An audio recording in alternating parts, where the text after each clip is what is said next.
Okay, so what do you need to write an equation of a line? Like we've been talking about this unit, you need the slope and you need the y-intercept. Or you need the m and the b. And we've talked about that there's a wide variety of ways to write the equation given bits and pieces of information. So if you look here at number 1, today I'm going to teach you how to write the equation of a line from a table. I've given you 3 different tables, and I think we're just going to do 1 or 2. But I want to show you how you can calculate the slope from a table and therefore write your equation from that table. So if you look at number 1a, there's 2 ways to find the slope from this table. One way is to find the rate of change of the y over the rate of change of the x. So my y's here are decreasing by 1 as we go along the table. So my change in y is -1. My x are actually increasing. So my change in x is 1. So my slope of this table is -1. The other way you could do is now you could pick any point off of this table that you wanted, like let's say the point 2, -2.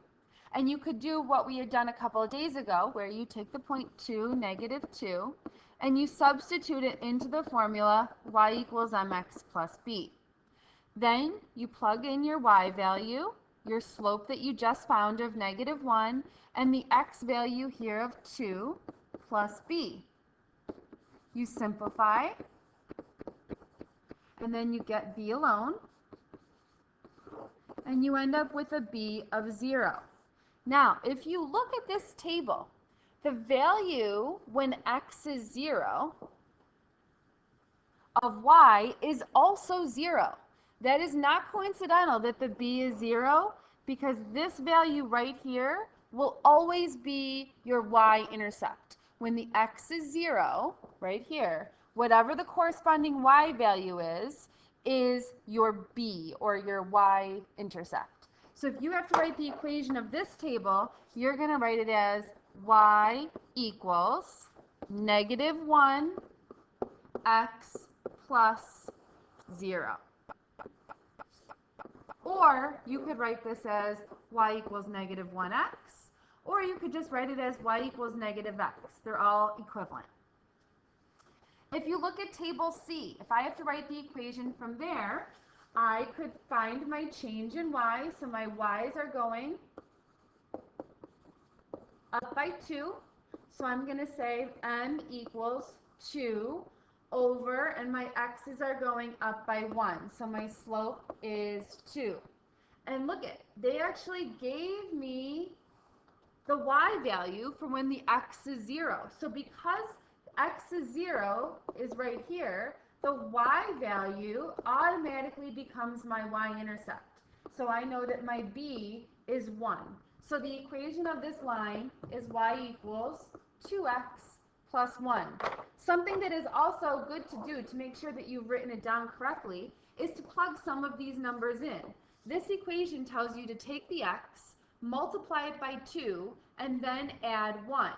If I take the x here and I multiply it by 2, 2 times 1 is 2, and I add 1, do I get 3? Yes. 2 times 2 is 4, plus 1 is 5. It shows us that this is the equation for this table. The other thing that we're going to learn how to do today is to write an equation of a line given a graph.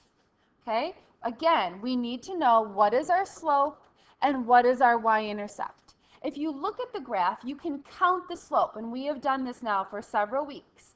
So we're counting the slope. It's up 2 over 3, up 2 over 3. So our rise is 2 and our run is 3. So we've already have one of the pieces of the information. We do not have the b value. The b value is somewhere here, and this is kind of tricky because we can't tell, is it 3? Is it 3.1? Is it 3.5? It's somewhere between 3 and 4. So this is where we need to take a point from our graph. I'm going to use this point right here. This is the point 1, 4. I could also choose this point right here. I could choose 4, 6. That's another point that I could choose off of the graph. I'm going to pick the easier one, which is just 1, 4. And then what I'm going to do is I'm going to substitute it into my formula, y equals mx plus b. My y is 4, and my slope is 2/3, and my x is 1 plus b. So then I'm going to solve for b.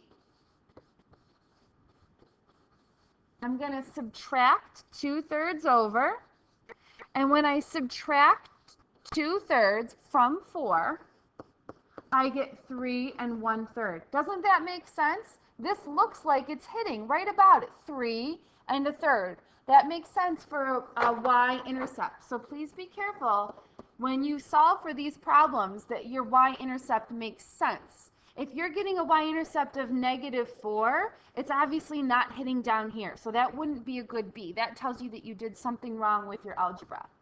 So now we're going to go back to our y equals mx plus b equation, and we're going to sub in. Our slope is 2/3 x, and our b we just found is 3 1/3. Okay, time for you to practice. Have fun.